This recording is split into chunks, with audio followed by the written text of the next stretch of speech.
Karimnagar, Medak, Nizamabad, Adilabad MLC elections అనేది చాలా హోరాహోరీగా చాలా హీట్ ఎక్కిస్తూ ఉంది. నిజంగా కరీంనగర్లో ప్రసన్న హరికృష్ణ గారికి కాంగ్రెస్ నుంచి వెళ్ళి టికెట్ వరిస్తుంది అనే అంత స్టేజ్ వెళ్ళిపోయారు. బట్ అనూహ్యంగా నరేందర్ రెడ్డి గారికి టికెట్ అనౌన్స్ అవ్వడం జరిగింది.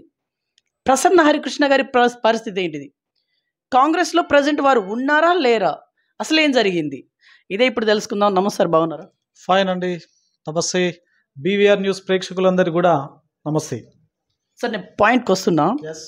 కాంగ్రెస్ నుంచి మీకు టికెట్ వరించాల్సినటువంటి అవసరం అయితే ఉండే అన్నంతల ప్రచారం అయితే జరిగింది. ఎస్, మీడియాలో కావచ్చు, పబ్లిక్లో కావచ్చు, ప్రచారం అయితే జరిగింది. ఏం జరిగింది అసలు? అంటే I don't name Congress, but ఇక్కడ నేపథ్యం ఒకసారి మీకు చెప్పాల్సినటువంటి ఆవశ్యకత ఉన్నది. 2007లో ఇక్కడ మొదటిసారిగా ఈ పర్టికులర్ గ్రాడ్యుయేట్ ఎమ్మెల్సీ కాన్స్టిట్యున్సీలో ఎన్నికలు జరిగినాయి. ఇప్పటి వరకు 4 సార్లు ఎన్నికలు జరిగినాయి. 4 సార్లు గెలిచినటువంటి వ్యక్తి అపోజిషన్లో ఉన్నటువంటి వ్యక్తి. అపోజిషన్ అంటే ఐ మీన్ రూలింగ్ పార్టీకి ఎవరైతే అపోనెంట్గా పోటీ చేయడం జరిగిందో వాళ్ళు గెలిచారు. అంటే రూలింగ్ పార్టీ 4 సార్లు ఓడిపోయింది. సో ఇది 5వ సారి రిపీట్ అవుతుంది, అంతే, దట్స్ ఇట్. ఓకే, అంటే ఇప్పుడు మీరు కాంగ్రెస్ పార్టీ ప్రచార మాధ్యమంలో పార్టీ నాకు టికెట్ ఇస్తుంది, బీఫామ్ ఇస్తుంది అని చెప్పేసి అనుకొని మీరు ప్రచార మాధ్యమంలో దూసుకుపోయింది మాట అవాస్తవం. నేను బీఫామ్ ఇస్తుందని ఎప్పుడు ఎక్కడ చెప్పలేదు, but I expected tickets. That's true, that's fact. ఒక సూటి క్వశ్చన్, మీరు ఖర్చు పెట్టుకున్నారంట కదా, నిజమేనా? దేనికి ఖర్చు? ప్రచార మాధ్యమంలో పార్టీ కోసం. పార్టీ కోసం నేను ఎందుకు పెట్టుకోవాలి? మీడియా మాధ్యమాలు వచ్చినటువంటి టాక్ ఇదంతా. ఇక్కడ కూడా రూపాయి మీరు అడగండి, ఎవరికైనా అడగండి, ఒక్క రూపాయి ఎవరికి ఇవ్వలేదు. నా కోసం పనిచేసే వాళ్ళు కూడా స్వచ్ఛందంగా పనిచేసారు. ఇప్పుడు మీరు కాంగ్రెస్లో ఉన్నారా లేరా? నేను కాంగ్రెస్ పార్టీలో ఎందుకుంటానండి? అంతే. నేను అసలు జాయిన్ కాలేదు కదా. నేను కాంగ్రెస్ పార్టీలో ఉండడానికి ఆవశ్యకత ఏముంటుంది? నేను పార్టీలో జాయిన్ అయ్యి బయటకు వస్తే అప్పుడు మీరు క్వశ్చన్ అడగాలి. నేను ఏ పార్టీలో జాయిన్ కాలేదు. సో ప్రజెంట్ బీఎస్పీలో మీరు కండ కప్పున్నట్టు కొంత సమాచారం వస్తూ ఉంది. ఏం చెప్తారు? బీఎస్పీలో మీకు అంతా కరెక్ట్గా ఉందా? Bahujan concept, Bahujan is very important and it is needed. It is an essential component. అది అవసరం.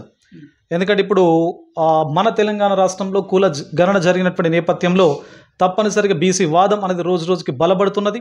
గతంలో ఒక 10 సంవత్సరాలు, 20 సంవత్సరాలు, 30 సంవత్సరాల క్రితం ఎట్లా ఉండేది అంటే బీసీ వాదం కేవలం పేపర్ స్టేట్మెంట్లకు, కొన్ని డాక్యుమెంట్స్, పేపర్స్కు మాత్రమే, మీటింగులకు మాత్రమే పరిమితమైనటువంటి వాదం ఇప్పుడు స్పష్టంగా గ్రాస్ రూట్ లెవెల్ లోపలికి వెళ్ళిపోయింది. మీరు నమ్ముతారు నమ్మరో, అసలు నేను కూడా స్టార్టింగ్లో అంటే నా క్యాంపెయిన్ స్టార్ట్ అయినటువంటి రోజుల లోపల నేను నమ్మలేదు. కానీ కొన్ని గ్రౌండ్స్ అంటే వాకర్స్ కలిసేటప్పుడు, కొన్ని స్కూల్స్ అండ్ కాలేజెస్ విజిట్ చేసేటప్పుడు, కొన్ని బార్ అసోసియేషన్ విజిట్ చేసేటప్పుడు వాళ్ళు ఒకటే సూటిగా నన్ను అడిగారు, you don't waste your valuable time by meeting us. మమ్మల్ని కలిసి నీ విలువైన సమయాన్ని వృధా చేసుకోకని చెప్పేసి అంటే నేను షాక్ అయ్యానప్పుడు. ఎందుకు అని చెప్పేసి ప్రశ్న అడిగాను. ఎందుకు అంటే జనరల్గా నేను ప్రతి వ్యక్తిని కనెక్ట్ అయ్యేటువంటి ప్రయత్నం చేస్తుంటాను. సో దానిలో భాగంగానే తప్పనిసరిగా మీ దగ్గరికి నేను రావాల్సి ఉన్నది కాబట్టి వచ్చాను.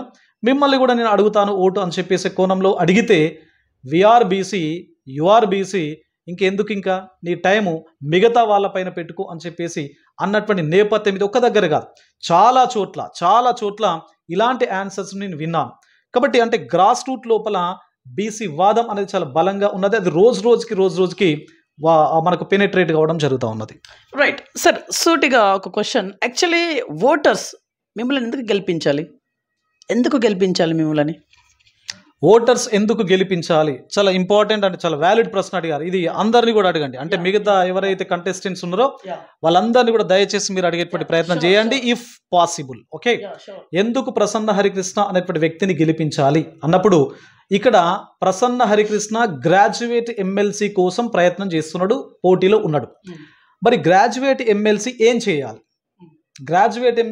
చేయాలి అన్నప్పుడు పట్టభద్రుల సమస్యలను ఒక నిర్మాణాత్మకమైనటువంటి రీతి లోపల ప్రభుత్వానికి చేరవేయాలి.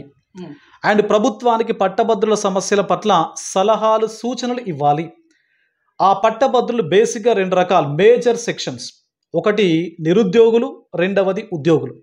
మళ్ళీ ఉద్యోగుల లోపల ప్రైవేట్ ఉద్యోగులు, ప్రభుత్వ ఉద్యోగులు. అది టీచర్స్ కావచ్చు, ఎవరైనా కావచ్చు, మెడికల్ రిప్రజెంటేటివ్స్ కావచ్చు, లేదా అడ్వకేట్స్ కావచ్చు, ఎవరైనా కావచ్చు. సో ఇలాంటి కాంటెక్స్ట్ లోపల గ్రాడ్యుయేట్స్ యొక్క ఇష్యూస్ను బలంగా ప్రభుత్వానికి చేరవేయడం అనేది ప్రాథమిక బాధ్యత గ్రాడ్యుయేట్ ఎమ్మెల్సీకి సంబంధించి. మరి ప్రసన్న హరికృష్ణ అనేటువంటి వ్యక్తి గత 15 సంవత్సరాల పైచిలుకు ఒక ప్రభుత్వ ఉద్యోగిగా, ఒక అసిస్టెంట్ ప్రొఫెసర్గా పనిచేశాడు.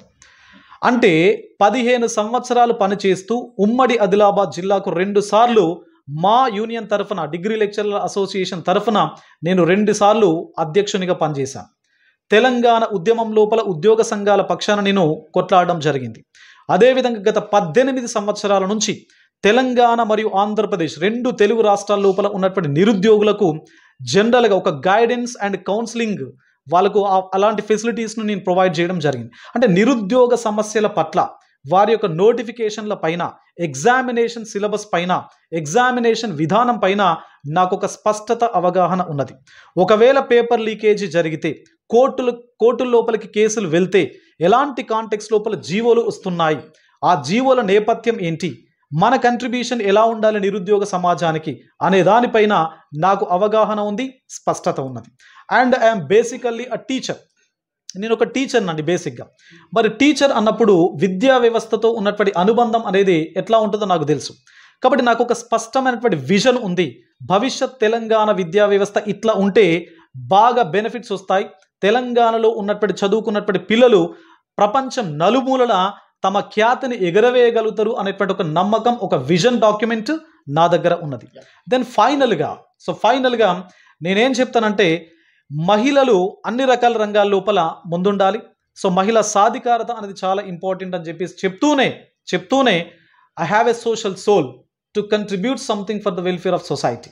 ఎందుకంటే 2008లో నాకు ఉద్యోగం వచ్చినప్పటి నుంచి నా జీతం లోపల కొంత పర్సెంట్ జీతాన్ని నేను different kinds of social activities కోసం నేను ఖర్చు పెట్టుకుంటూ వస్తున్నాను. అంటే సామాజిక సేవ చేసినటువంటి అనుభవం, నేపథ్యం ఉన్నది. తప్పనిసరిగా భవిష్యత్తు హోపును నా వైపు నుంచి ఇస్తాను అనేటువంటి ఒక గ్యారంటీతో నా ప్రచారం అనేది సాగుతున్నది. సో దీనికి మించి ఇంకేం కావాలండి? ఓకే, వెల్, మీరు బాగా చెప్పుకున్నారు. ఓకే, కాకపోతే ఎవరైతే ఉన్నారో క్యాండిడేట్స్ అందరికందరూ ఈ రకంగానే వాగ్దానాలు కావచ్చు, వాళ్ళ ప్రసంగాల్లో ఉన్నటువంటి పరిస్థితి యాజ్ ఇట్ ఈస్గా మీలో కూడా అదే రకంగా ఉంది, కొత్తగా ఏం లేదు. అయినా సరే ఎందుకు నమ్మాలి? ప్రసంగాలు ఎవరైనా చేస్తారండి, ప్రసంగాలు ఎవరైనా చేస్తారు, హామీలు ఎవరైనా ఇస్తారు. బట్ ఐఎమ్ ప్రూవెన్, నేను ఆల్రెడీ 2008 నుంచి చేసుకుంటూ వస్తున్నా. నిరుద్యోగులకు నేనేంటో తెలుసు, ఉద్యోగ సంఘాలకు ఏంటో తెలుసు. అవి ప్రూవ్డ్ ఫ్యాక్ట్స్ అవి. ఓకేనా? వాళ్ళు ఏంటి, మీరు అన్నటువంటి వాళ్ళందరూ హామీలు ఇస్తారు. నేను నిరుద్యోగులకు ఇది చేస్తా, నేను గెలిసే ఉద్యోగులకు ఇది చేస్తా, లేకపోతే నేను విద్యా వ్యవస్థకి ఇది చేస్తా. చేసుడు కాదు, ఆల్రెడీ చేసినాం, మనం చేస్తూ ఉన్నాం, భవిష్యత్తులో వాటిని ఎక్స్టెండ్ చేస్తాం, అంతే. That's it.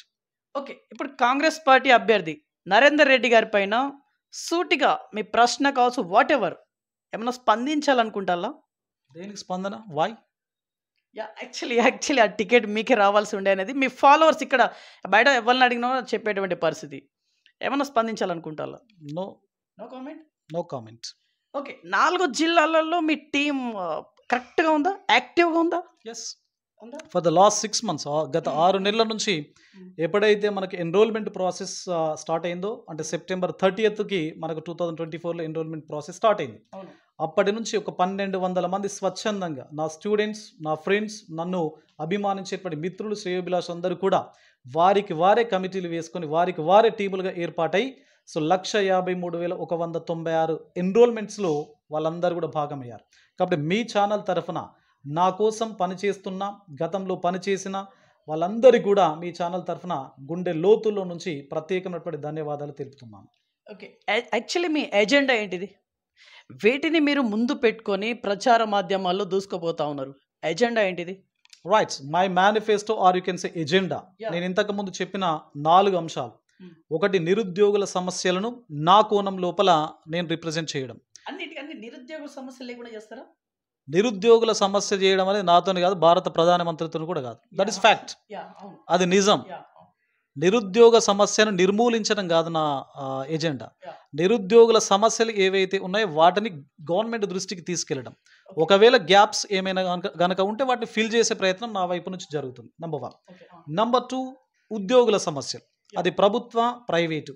సో ప్రభుత్వ ఉద్యోగులకు సంబంధించి నేను ఒక బేసిక్గా సిపిఎస్ ఎంప్లాయీని. మరి సిపిఎస్ కాంట్రిబ్యూటరీ పెన్షన్ స్కీమ్కి సంబంధించినటువంటి సమస్య మొత్తం కొన్ని వేల లక్షల మందిని ప్రతిరోజు కంప్లీట్గా వాళ్ళ మైండ్ను డిస్టర్బ్ చేస్తూ ఉన్నది. మరి ఇలాంటి సిపిఎస్ ఇష్యూ కావచ్చు, డిఏ ఇష్యూ కావచ్చు, ఏదైనా కావచ్చు, పిఆర్సీ కావచ్చు, ఇవన్నీ మనకు ఉద్యోగులకు సంబంధించినటువంటి సమస్యలుగా ఉంటాయి. ప్రైవేట్ ఉద్యోగుల సమస్యలు మరొక రకంగా ఉంటాయి.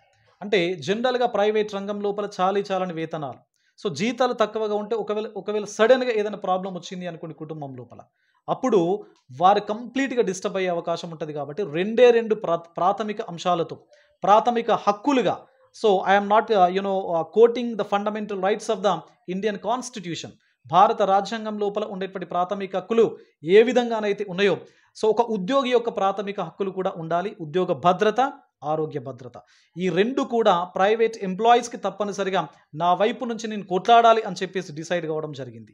దెన్ మూడవది, విద్యా వ్యవస్థకు సంబంధించి నా కంట్రిబ్యూషన్ ఉండాలి, ఒక రైట్ యాంగిల్ లోపల, ఒక కన్స్ట్రక్టివ్ ఓరియంటేషన్ లోపల. దెన్ ఫైనల్లీ మీకు ఇంతకుముందు చెప్పినట్లుగా మహిళలు అన్ని రంగాల లోపల వారి యొక్క రెక్కలను విస్తరించాలి. They should stretch their wings అని చెప్పేసి ఒక కాన్సెప్ట్తో సామాజికంగా, ఆర్థికంగా, అదేవిధంగా రాజకీయంగా అన్ని రంగాల లోపల మహిళలు ముందుండాలి, అందులో నా కంట్రిబ్యూషన్ ఉండాలి అని చెప్పేసి బలంగా ఈ 4 పాయింట్స్తో నేను నా మేనిఫెస్టోను డిజైన్ చేయడం జరిగింది. అవి పాయింట్స్తో నేను ముందుకు వెళ్తా ఉన్నాను. ఓకే, బేసికల్లీ మీరు ఇండిపెండెంట్గా బరిలో దిగేందుకు చాలా సుముఖంగా ఉన్నారు స్టార్టింగ్లో. ప్రజెంట్ బీఎస్పీ పార్టీలో ఉన్నారు.